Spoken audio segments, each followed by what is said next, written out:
할렐루야. 12월 28일 목요일입니다. 잠언 말씀 30장 1절부터 14절까지 말씀을 읽고 은혜 나누도록 하겠습니다. 이 말씀은 야게의 아들 아굴의 잠언이니 그가 이디엘 곧 이디엘과 우갈에게 이른 것이니라. 나는 다른 사람에게 비하면 짐승이라. 내게는 사람의 총명이 있지 아니하니라. 나는 지혜를 배우지도 못하였고 또 거룩하신 자를 아는 지식이 없거니와 하늘에 올라갔다가 내려온 자가 누구인지 바람을 그 장중에 모은 자가 누구인지 물을 옷에 싼 자가 누구인지 땅의 모든 끝을 정한 자가 누구인지 그의 이름이 무엇인지 그의 아들의 이름이 무엇인지 너는 아느냐? 하나님의 말씀은 다 순전하며 하나님은 그를 의지하는 자의 방패시니라. 너는 그의 말씀에 더하지 말라. 그가 너를 책망하시겠고 너는 거짓말하는 자가 될까 두려우니라. 내가 두 가지 일을 주께 구하였사오니 내가 죽기 전에 내게 거절하지 마시옵소서. 곧 헛된 것과 거짓말을 내게서 멀리 하옵시며 나를 가난하게도 마옵시고 부하게도 마옵시고 오직 필요한 양식으로 나를 먹이시옵소서.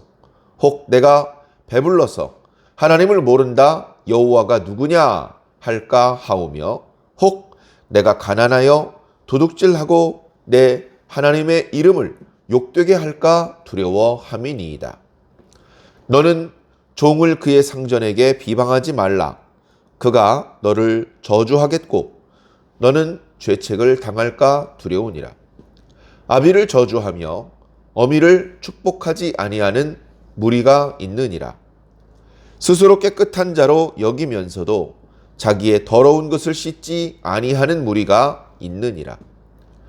눈이 심히 높으며 눈꺼풀이 높이 들린 무리가 있느니라.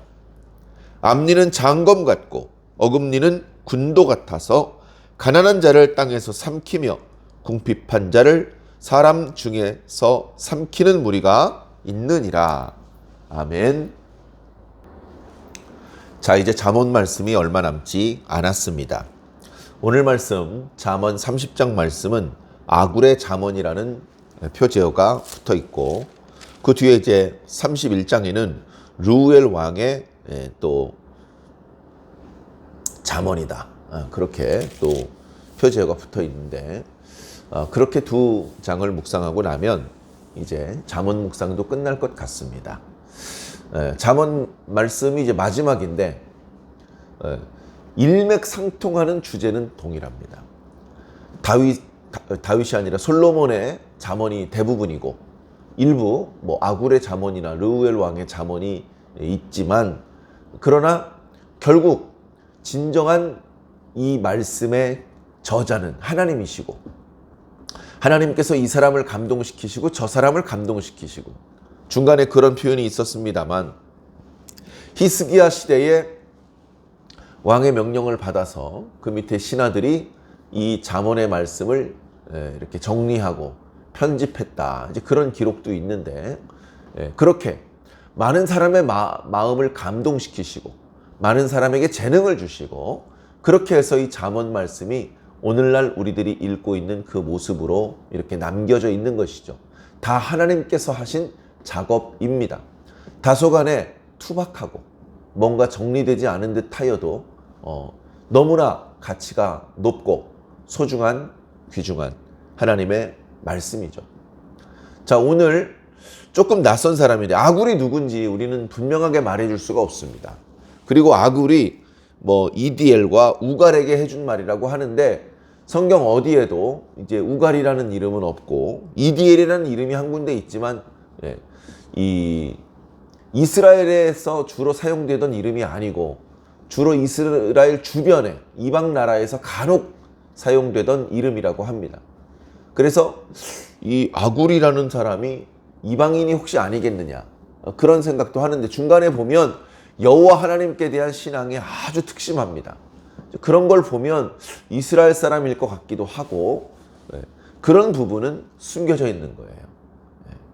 성경은 일부러 다 알려주지 않으십니다. 중요한 건 그 부분이 아니죠. 항상 우리는 성경이 보여주시는 부분을 보아야 됩니다. 그것도 제대로 보지 못하면서 성경에서 보여주지 않고 있는 부분을 보려고 하면 병이 날 수밖에 없고 문제가 일어날 수밖에 없습니다. 자, 오늘 아굴이 뭔가 얘기를 하고 있는데 저는 이 아굴의 하는 말을 들으면서 뭔가 좀 앞뒤가 안 맞는 듯한 느낌을 받았습니다. 한번 살펴보겠습니다. 2절 말씀을 보면 나는 아굴이죠. 나는 다른 사람에 비하면 짐승이나 마찬가지다. 나에게는 사람의 총명이 없다. 그러다 보니까 나는 지혜를 배우지도 못했고 거룩하신 자를 아는 지식도 없다. 자, 이 사람이 지혜도 없고 지식도 없고 총명도 없다면 무슨 잠언을 씁니까? 이런 사람의 잠언은 읽을 가치도 없지만 이런 사람이 잠언을 기록할 수도 없어요. 근데 썼네. 어떻게 썼지? 자, 사실은 이 아굴은 엄청난 지혜자입니다. 통달한 사람이죠. 하나님께 큰 지혜를 깨달은 자입니다. 그런데 나는 짐승이나 마찬가지야. 이렇게 말하고 있습니다. 그래서 저는 앞뒤가 안 맞는다는 생각을 했습니다. 우리가 성경을 읽으면서 왜 이러지? 이상한데? 이런 것들을 놓치지 않고 발견을 해야 됩니다. 성경의 모든 부분이 자연스럽고 당연히 그렇게 되는 거지 뭐. 자연스럽네. 이렇게 느껴지면 뭔가 잘못 읽은 것입니다. 좀 이상한데? 왜 이러지? 왜 이런 말을 하지? 이런 부분이 느껴지고 그 부분의 궁금증이 해결되면서 하면서 무릎을 치고 한 가지를 깨닫게 되는 것이죠. 자, 그래서 이 대목에도 뭔가 앞뒤가 안 맞습니다.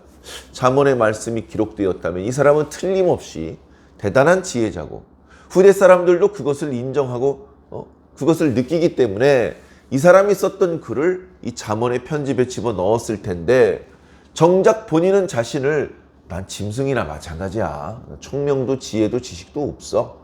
이렇게 말을 한다면 뭔가 분명히 앞뒤가 맞질 않고 말씀을 읽어 내려가면서 뭔가 마음의 불편함이 일어나는 것이죠. 자, 결론적으로 말씀드리면 아굴은 뛰어난 지혜자입니다. 그럼에도 불구하고 그가 자기 자신을 짐승이나 마찬가지라고 말한 것은 다른 사람과 비교했기 때문이 아닙니다. 하나님과 비교했기 때문입니다. 내가 남달리 빨리 배우고 남달리 멀리 내다보고 남달리 조금 잔재주를 부리는 지혜가 있지만 전능하신 하나님 앞에 난 짐승이나 마찬가지야. 하나님을 생각을 하니까 자신이 작아 보이는 거예요. 어쩌면 이게 바로 신앙입니다.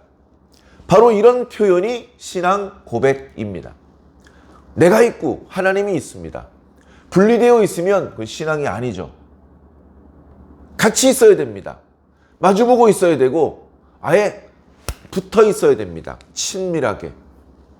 자, 하나님과 분리되어 있으면 잘 느낄 수 없던 것이 하나님과 함께 있으면 느껴지는 것이 있습니다. 그것은 뭐냐? 난 작고 하나님 크시구나. 멀리 떨어져 있으면 잘 안 느껴집니다. 에베레스트 산이 아무리 높아도 멀리 떨어져 있으면 그런가 보다. 그런가비요. 근데 가까이 가면 상상할 수 없는 크기로 그 산이 자기 코앞에 서 있는 것을 보게 됩니다. 감히 크다는 말조차 하기 어려운 크기로 우리 앞에 서 있는 것이죠. 하나님도 마찬가지입니다. 우리가 하나님을 모르면 함부로 말하고 하나님이 멀리 계시면 하나님 그저 그런 분인가 보다. 그런 생각을 하는데 하나님 바로 앞에 서 있으면 하나님의 크기를 우리는 감당할 수 없습니다. 하나님의 지혜도, 하나님의 밝음도, 하나님의 강력하심도, 하나님의 사랑도, 하나님의 분노도 우리는 그 어떤 것 하나 하나님의 것을 감당할 수가 없습니다. 그런 것을 생각하면 나는 작다. 나는 미미하다. 내가 조금 공부를 해보긴 했는데 하나님 앞에 지혜가 없어. 그러니까 이 사람의 지식은 특별히 그냥 세상의 개똥 철학에 대한 지식을 말하는 것이 아니고 거룩하신 자를 아는 지식을 말하는 겁니다. 내가 지식이 조금 있는데 거룩하신 자에 대해서는 모르겠어. 그분에 비교하면 난 짐승이나 마찬가지야. 겸손해지는 것이죠. 아이고, 피 한 통하게 어떻게 무릎을 꿇어? 하나님의 크심 앞에 서면 아주 쉽게 무릎을 꿇을 수 있습니다. 전혀 기분이 나쁘지 않습니다. 무릎 꿇고 있는 게 편안하고 행복합니다. 하나님의 크기는 그렇게 큰 것입니다. 그러면서 야, 너 지혜자라고 하더니 왜 이렇게 오늘은 짐승이라고 그러냐? 야, 너 그밖에 안 되는 거였냐? 야, 너 별거 아니었구나. 잘 알지도 못하는 친구가 옆에서 깐족거리면 그 친구에게 이렇게 질문하는 것입니다. 이봐, 그만 좀 깐족거리고 내 질문에 답 좀 해볼래? 너 하늘에 올라갔다가 내려온 자가 누군지 알아? 너 바람을 그 장중에 모은 자가 누군지, 물을 옷에 싼 자가 누군지, 땅의 모든 끝을 정한 자가 누군지, 그의 이름이 무엇인지, 그의 아들의 이름이 무엇인지 너 알아? 모르지? 너도 임마 짐승이야. 입 다물어. 우리는 하나님 앞에 아무것도 아니야. 하나님 앞에는 너나 나나 똑같아. 그런데 사람들 중에서는 내가 너보다 지혜롭지.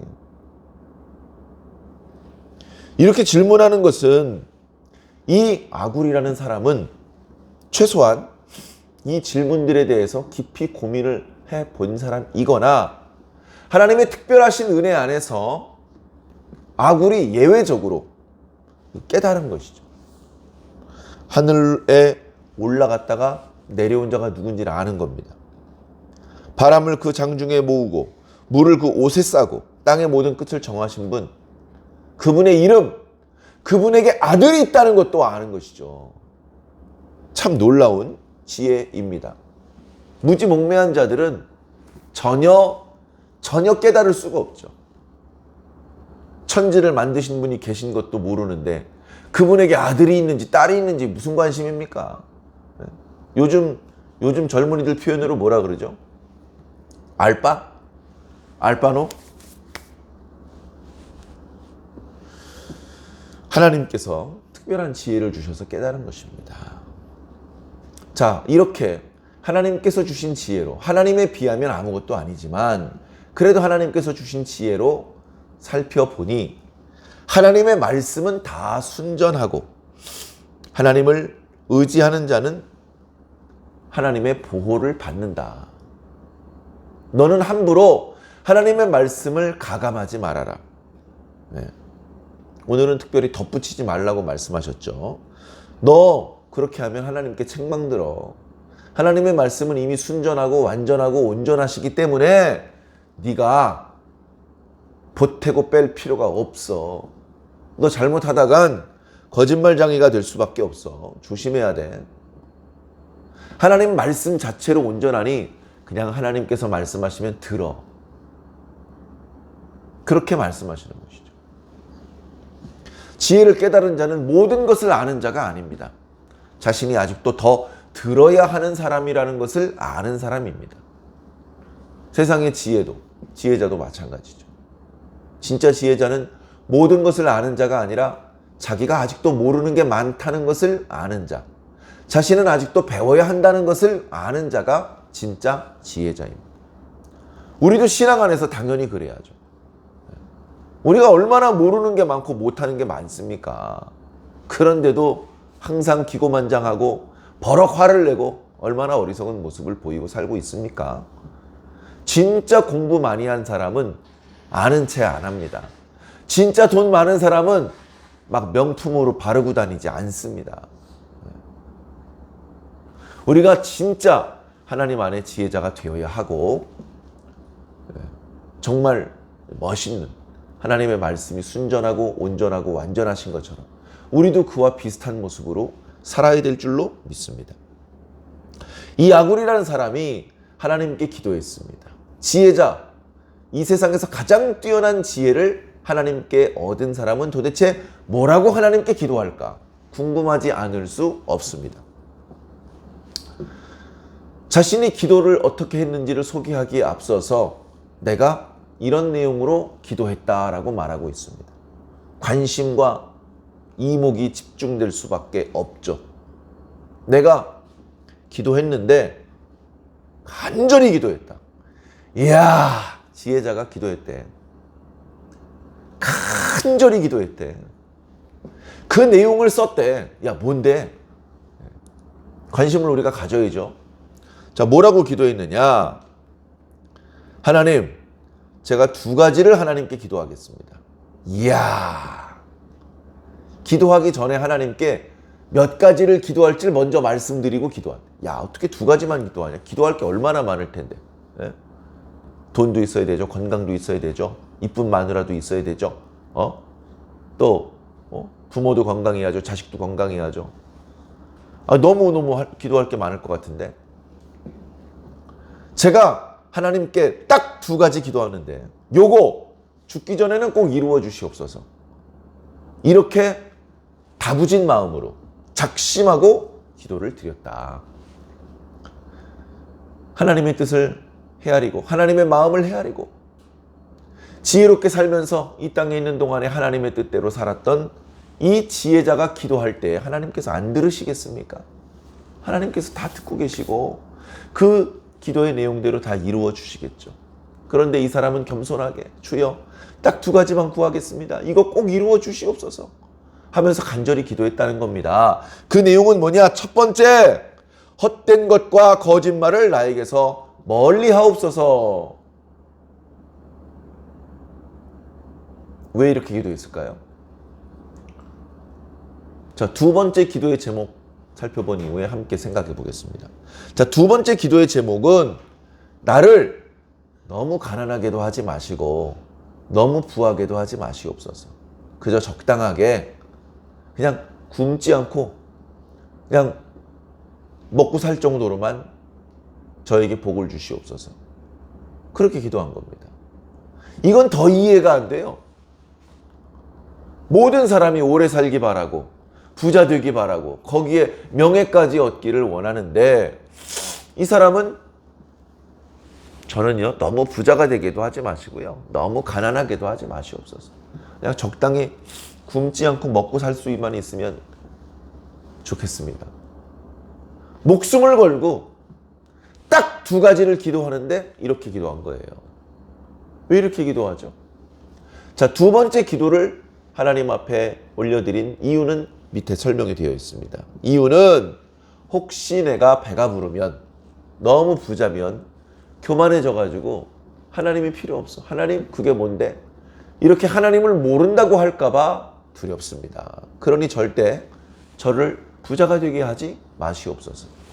그리고 가난한 자가 되게도 하지 말라고 간구한 이유는 내가 너무 가난하면 혹시 도둑질하고 야 임마 네가 하나님 믿는 사람인데 도둑질이나 하고 뭐 하는 짓이냐?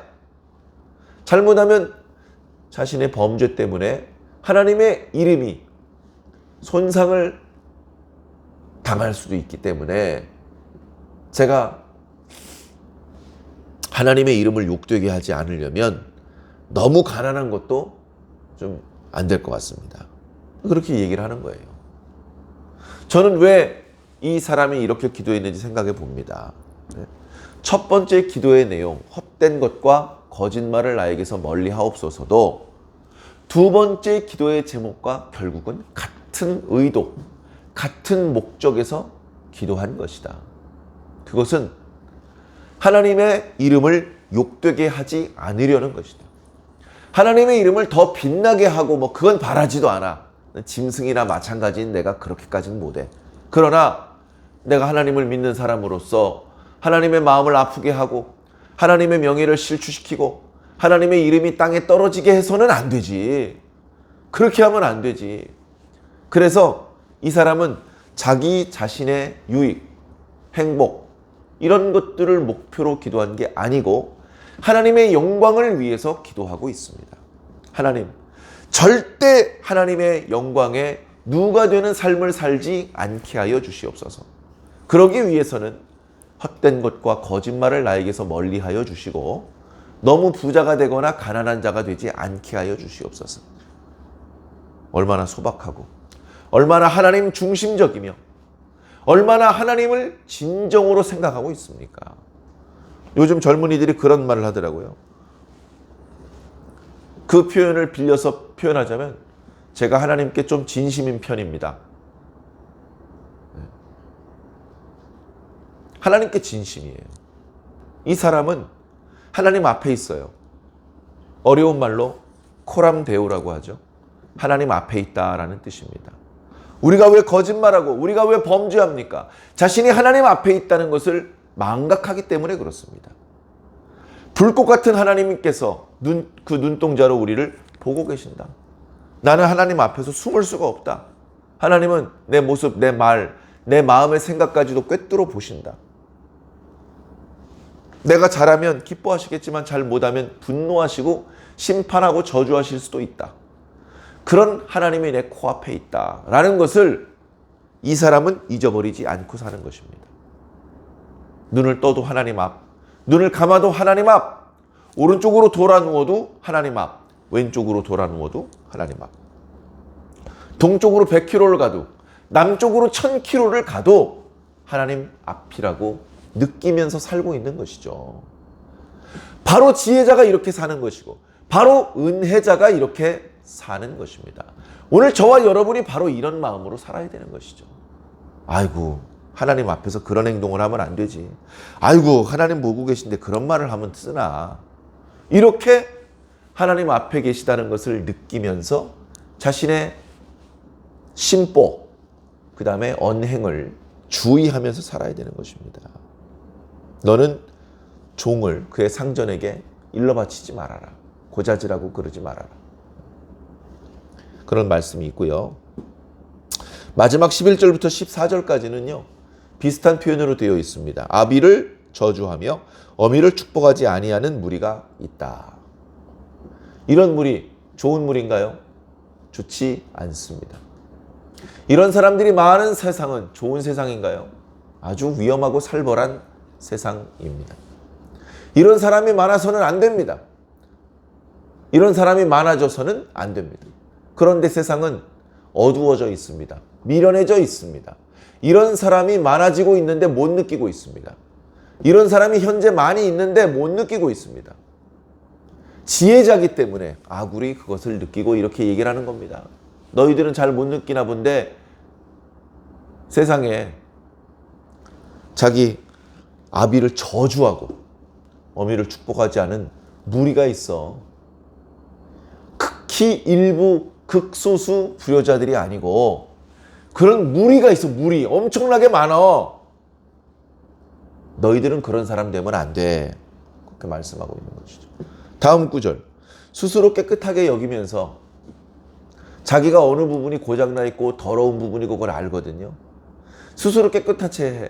그러면 다른 사람들이 안 보일 때 얼른 씻으면 되잖아요. 안 씻어. 자신에게 있는 약점, 더러움, 온전하지 못한 부분, 자주 하는 실수 고치려고 하지도 않아요. 그러니까 뭡니까? 사람들 앞에서만 의시되고 위선과 외식으로 사는 것이죠. 자, 눈이 심히 높으며 눈꺼풀이 높이 들린 무리. 교만합니다. 교만해요. 교만해요. 눈꺼풀이 높이 들리려면요. 콧대 세워야 되고 턱 내밀어야 됩니다. 얼마나 교만하면 이렇게 말씀하고 있습니까? 앞니는 장검 같고 어금니는 군도 같아서 가난한 사람들을 집어삼키는 놈들. 한두 놈이 아니야. 그런 무리가 있어. 자, 이 11절부터 14절까지의 말씀은 지혜자 눈으로 보니 세상에 이런 불효하며 외식하고 교만하며 불의한 자들이 많이 있다. 그러나 너희들은 그런 모습을 담지 말라. 그런 자들을 잘 분별하고 그런 자들 가까이 가지 말아라. 이렇게 경계해 주시는 말씀이죠. 자, 오늘 말씀은요, 전체적으로요, 하나님 앞에 서 있는 어떤 지혜자의 고백입니다. 하나님 앞에 서 있어요. 이 사람은 뭐든지 하나님을 염두에 두고 생각하고 말하고 행동합니다. 그러다 보니 그런 지혜가 없을 때에 비해서 실수가 많이 줄어들었겠죠. 상당히 온전한 모습으로 살겠죠. 그러나 아직도 온전하지 못하여서 스스로 자신은 짐승과 마찬가지라고 겸손히 말하고 있습니다. 엄청난 지혜를 하나님께 받은 지혜자가 자신을 짐승이라고 말한다면 그 주변에 있는 사람은 벌레만도 못한 것이죠. 우리가 하나님 앞에 벌레만도 못하다고 말하는 표현이 그렇게 지나친 과장은 아닙니다. 찬송가에 또는 성경에 우리 자신을 벌레로 표현한 것에 대해서 불편하게 생각하시는 분도 있습니다. 왜냐하면 우리가 물론 많이 부족하지만 우리는 하나님의 형상을 가지고 있다. 하나님의 형상으로 지어진 사람이다.